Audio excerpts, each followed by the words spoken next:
Assalamualaikum warahmatullahi wabarakatuh.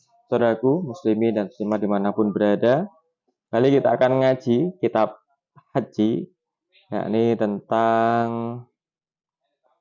sholat qodho. Sudah merupakan fitrah manusia, kodrat manusia, adalah tempatnya salah dan lupa. Nah, sesuatu yang sangat penting dalam hidup kita, yakni ibadah sholat, ini pun kadang terlupa karena kelelahan, pekerjaan yang sangat banyak, tidak fokus, sedang dalam masalah, sedang melakukan satu perjalanan mungkin di tengah keramaian dan seterusnya, sehingga ada kalanya kita terlupa mengerjakan sholat yang merupakan kewajiban bagi kita. Lalu bagaimana apabila kita terlupa dalam ibadah sholat kita, lupa tidak sholat begitu? Apa yang harus kita kerjakan? Mari kita simak hadis berikut ini. Bismillahirrahmanirrahim. An Anas ibnu Malik an Nabi sallallahu alaihi wasallam, man nasya sholatan falyusolli idza dzakaraha, la kafaratan laha illa zalika. Diriwayatkan dari sahabat Anas ibnu Malik radhiyallahu an, Nabi sallallahu alaihi wasallam bersabda, man nasya, barang siapa yang lupa salatan, satu salat wajib, salat fardu, falyusolli, maka hendaklah ia mengerjakan salat idza dzakaraha, apabila dia ingat. Nah, kapan kita ingat? Nah, inilah saat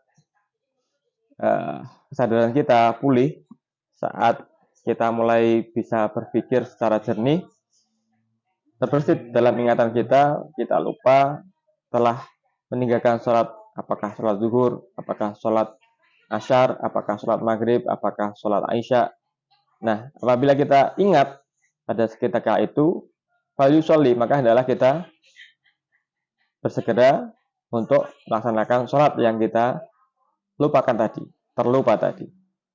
La kafratan illa zalika.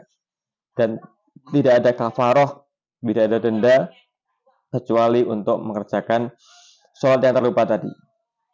Dalam bahasa agamanya adalah mengqadha, melaksanakan sholat yang terlupa karena tertidur, bisa jadi karena lalai, karena kesibukan, karena sesuatu yang menjadikan pikiran kita memang benar-benar lupa, maka la kafaratan illa zalika, tidak ada kafarat kecuali hal tersebut. Apa yang bisa kita petik dari hadis ini? Yang pertama, mengqadha sholat atau melaksanakan sholat yang terlupa dapat dilakukan kapan saja.